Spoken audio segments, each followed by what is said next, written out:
Hello students, welcome to my channel. तर आजच्या व्हिडिओमध्ये आपण महाडिस्कॉमबद्दल कंप्लीट इन्फॉर्मेशन बघणार आहे. सो जर तुम्ही महाडिस्कॉम जेई आणि एईचे अस्पिरंट्स असाल तर हा व्हिडिओ नक्कीच तुमच्यासाठी यूजफुल असणार आहे आणि तुमची प्रिपरेशन नक्कीच याने बूस्ट होईल अशी मला खात्री आहे. सो प्लीज हा व्हिडिओ शेवटपर्यंत नक्की पहा अँड जर व्हिडिओ आवडला तर लाईक, शेअर अँड सबस्क्राईब करा. ओके, चला तर मग स्टार्ट करूया व्हिडिओला. तर सगळ्यात आधी आपण बघणार आहे की महाडिस्कॉममध्ये तुमची पोस्टिंग कशी होते. ओके, तर त्यासाठी मेन 4 ऑफिसेस इन्क्लूड असतात. पहिला हेड ऑफिस, दुसरा झोनल ऑफिस, तिसरा सर्कल ऑफिस आणि चौथा डिपार्टमेंटल ऑफिस. ओके, सो जेव्हा एक्झाममध्ये सिलेक्शन झाल्यानंतर तुमचं डॉक्युमेंट व्हेरिफिकेशन कंप्लीट होतं, त्यानंतर एक फायनल मेरिट लिस्ट लागते आणि ती तुम्हाला MSc-DCLच्या ऑफिशियल वेबसाईटवर चेक करावी लागते. मग हेड ऑफिसवरून तुम्हाला एक झोन अलॉट केला जातो आणि त्याची ऑर्डरही तुम्हाला ऑफिशियल वेबसाईटवर मिळून जाते. प्लस बाय पोस्ट तुमच्या घरी अपॉइंटमेंट लेटरसुद्धा येऊन जातं. ओके, त्यानंतर तुम्हाला झोन अलॉट केला जातो आणि त्या पर्टिक्युलर झोनला पर्टिक्युलर पिरियडमध्ये तुम्हाला जॉईन करायचं असतं. मग तिथले जे काही चीफ सिनियर हेड असतील ते तुम्हाला एक डिटेल पोस्टिंग अलॉट करतील. मग ते तुम्हाला कोणतं सर्कल किंवा कोणतं डिव्हिजन किंवा कोणतं सबस्टेशन देतील हे टोटल त्यांच्या हातात असतं. मग सगळ्यात पहिला तुम्हाला 1 इयरचे इंडक्शन ट्रेनिंग कंप्लीट करायचं असतं आणि तेव्हा ट्रेनिंग पूर्ण होतं त्यानंतर त्या पर्टिक्युलर झोनला पोस्टिंग झाल्याप्रमाणे तुम्हाला पर्टिक्युलर पिरियडमध्ये जॉईन करायचं असतं. ओके, यानंतर आपण बघणार आहे ड्युटीज ऑफ एई और जेई फॉर फील्ड. म्हणजे फील्ड वर्कसाठी जर तुमची पोस्टिंग झाली महाट्रान्सको एईमधून किंवा जेईमधून तर तुम्हाला काय काय वर्क्स असणार आहेत किंवा तुमच्यावर काय काय रिस्पॉन्सिबिलिटीज असणार आहेत ते आपण आता बघूया. ओके, तर सगळ्यात आधी breakdown maintenance of line and substation, uninterrupted power supply in area. Okay, मग एखाद्या लाईन आणि सबस्टेशनमध्ये जर एखादा पार्ट खराब झाला असेल किंवा ब्रेकडाऊन झालेला असेल तर ते व्यवस्थित करून ब्रेकडाऊन मेंटेनन्स करून त्या पर्टिक्युलर एरियामधलं अनइंटरप्टेड पॉवर सप्लाय प्रोव्हाइड करणं किंवा मेंटेन करणं हे तुमचं काम असणार आहे. त्यानंतर works related to new connection, म्हणजे नवीन कनेक्शनशी रिलेटेड जी काही कामं असणार आहेत ती तुम्हाला करायची आहेत. म्हणजे कस्टमरचे जे काही ॲप्लिकेशन्स असतील न्यू कनेक्शनसाठी ती एक्सेप्ट करणे असेल, त्यानंतर ती चेक करून पुढे ऑथॉरिटीजना अप्रुव्हलसाठी पाठवणं असेल. ओके, त्यानंतर reporting loss to company property, म्हणजे कंपनीच्या प्रॉपर्टीमध्ये जर लॉस झाला असेल कोणता तर तो पुढे ऑथॉरिटीजना सांगणं असेल. म्हणजे एखादा कंडक्टर जर तुटला असेल किंवा एखादा मशीन जर बंद पडला असेल, डॅमेज झाला असेल तर ते पुढे ऑथॉरिटीजना सांगणं. त्यानंतर थेफ्ट डिटेक्शन, मग सबस्टेशनमध्ये मोस्टली ट्रान्सफॉर्मर किंवा अदर मशीन चोरीला जाण्याची शक्यता असते. सो तसं जर झालं तर पुढे ऑथॉरिटीजना सांगणे किंवा जर गरज पडली तर पोलीस कंप्लेंट लॉन्च करणे हे सुद्धा रिस्पॉन्सिबिलिटी तुमची असते.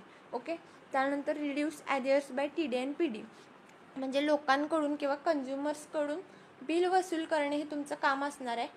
त्यांनी जर वेळेत पैसे दिले नाहीत तर तुम्ही TD आणि PD करू शकताय, म्हणजे टेम्पररी डिस्कनेक्ट आणि परमनंट डिस्कनेक्ट करू शकताय. का तर त्यांनी वेळेत पैसे द्यावेत म्हणून.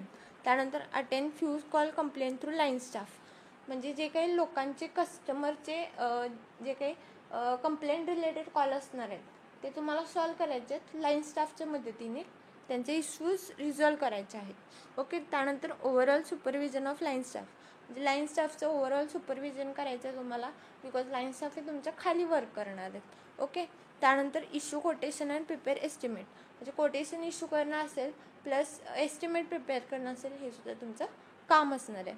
ओके, तर यानंतर आपण बघणार आहे duties of JE for office, म्हणजे ऑफिस वर्कसाठी जर तुमचं सिलेक्शन झालं महाडिस्कॉम जेई म्हणून तर तुम्हाला काय काय वर्क असणार आहे ते आपण आता बघणार आहे.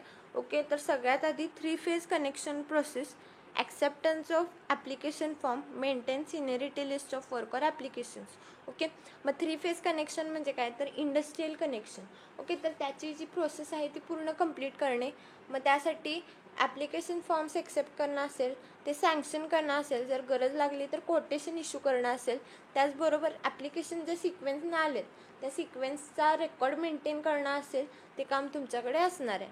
त्यानंतर monthly and annually progress report, HT customer reading sheet. Okay, म्हणजे monthly and annually section wise progress report बनवणं असेल प्लस कंझ्युमर रीडिंग शीट आणि त्याची नोंद ठेवणे हे सुद्धा तुमचं काम असणार आहे. त्यानंतर accident report, estimate scrutiny corresponding of meeting. Okay, म्हणजे एखाद्या सबस्टेशनमध्ये जर ॲक्सिडेंट झाला असेल तर त्याची हायर ऑथॉरिटीजना रिपोर्ट देणे, त्यानंतर एस्टिमेट स्क्रुटिनी म्हणजे बायफोर्केशन करणे, त्यानंतर करस्पॉन्डन्स ऑफ मीटिंग म्हणजे डिव्हिजन सब डिव्हिजन लेवलला ज्या काही मीटिंग होतात त्याचं करस्पॉन्डन्स किंवा त्याचं रेकॉर्ड ठेवणे, त्यानंतर RTI records, loss of company property records. RTI म्हणजे काय तर राईट टू इन्फॉर्मेशनचे जे काही रेकॉर्ड्स असतील ते ठेवणे, प्लस कंपनीच्या प्रॉपर्टीमध्ये जर काही लॉस झाला असेल तर त्याचेसुद्धा रेकॉर्ड्स ठेवणे, हे तुमचं काम असेल. त्यानंतर any other job assigned by superior. तर यानंतर आपण बघणार आहे duties of AE for quality. म्हणजे जर तुमचं क्वालिटी इंजिनियर म्हणून पोस्टिंग झाली महाडिस्कॉम AE म्हणून, तर तुम्हाला काय काय वर्क्स असणार आहेत किंवा तुमच्यावर काय काय रिस्पॉन्सिबिलिटीज असणार आहेत ते आपण आता बघणार आहे. ओके, तर सगळ्यात आधी monitoring faulty meter list, coordination with section officer, timely meter replacement. Okay, so जे काही फॉल्टी मीटर्स असतील ते मॉनिटर करणं असेल, प्लस सेक्शन ऑफिसर बरोबर कोऑर्डिनेशन करून त्या मीटर्सची टाइमली रिप्लेसमेंट करणे किंवा त्यांना बदलणे, हे सुद्धा तुमचं काम असणार आहे. त्यानंतर material account of sub division records म्हणजे एखाद्या सबस्टेशनमध्ये किंवा सब डिव्हिजनमध्ये जेवढे काही मटेरियल्स असतील त्याचा पूर्णपणे अकाउंट ठेवणे किंवा रेकॉर्ड ठेवणे, हे तुमचं काम असेल. म्हणजे पोल्स असतील, केबल्स असतील, कंडक्टर्स असतील, मीटर्स असतील, यांचं पूर्णपणे अकाउंट ठेवणे तुमचं काम असणार आहे. त्यानंतर एनर्जी ऑडिट प्रिपेअर करणे असेल.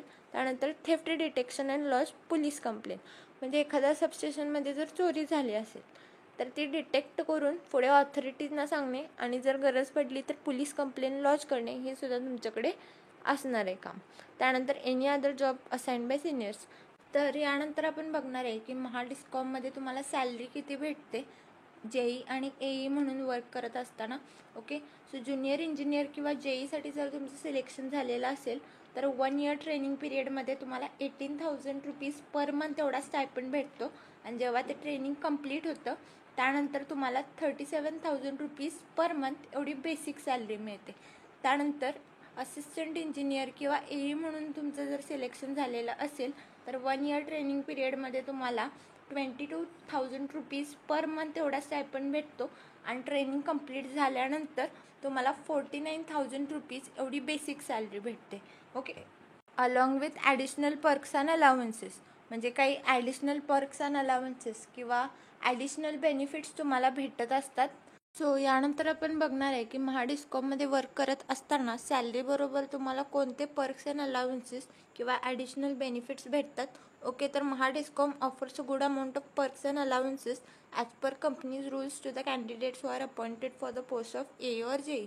सो AE किंवा JE या पोस्टसाठी जर तुमचं सिलेक्शन झालेलं असेल महाडिस्कॉममध्ये तर तुम्हाला good amount of perks and allowances भेटतात, जे की कंपनीच्या रूल्सनुसार असतात किंवा कंपनीच्या पॉलिसीजनुसार असतात. ओके, सो कोणकोणते पर्क्स अँड अलाउन्सेस आहेत बघा. पहिला डिअरनेस अलाउन्स, त्यालाच आपण DA म्हणतो. त्यानंतर हाऊस रेंट अलाउन्स, त्यालाच आपण HRA म्हणतो. त्यानंतर मेडिकल अलाउन्सेस, त्यालाच आपण MA म्हणतो. त्यानंतर कॉन्ट्रीब्युटरी प्रॉव्हिडंट फंड, त्यालाच आपण CPF म्हणतो. त्यानंतर ग्रॅच्युइटी. ओके, त्यानंतर परफॉर्मन्स रिलेटेड पे आणि स्पेशल अलाउन्सेस, एवढे पर्क्स अँड अलाउन्सेस तुम्हाला भेटतात महाडिस्कॉममध्ये. ओके, सो आजच्या व्हिडिओमध्ये आपण महाडिस्कॉमबद्दल कंप्लीट इन्फॉर्मेशन बघितली. सो मला खात्री आहे की हा व्हिडिओ नक्कीच तुमच्यासाठी युजफुल असला असेल. सो जर हा व्हिडिओ तुम्हाला आवडला असेल तर नक्की लाईक, शेअर आणि सबस्क्राईब करा. थँक्यू.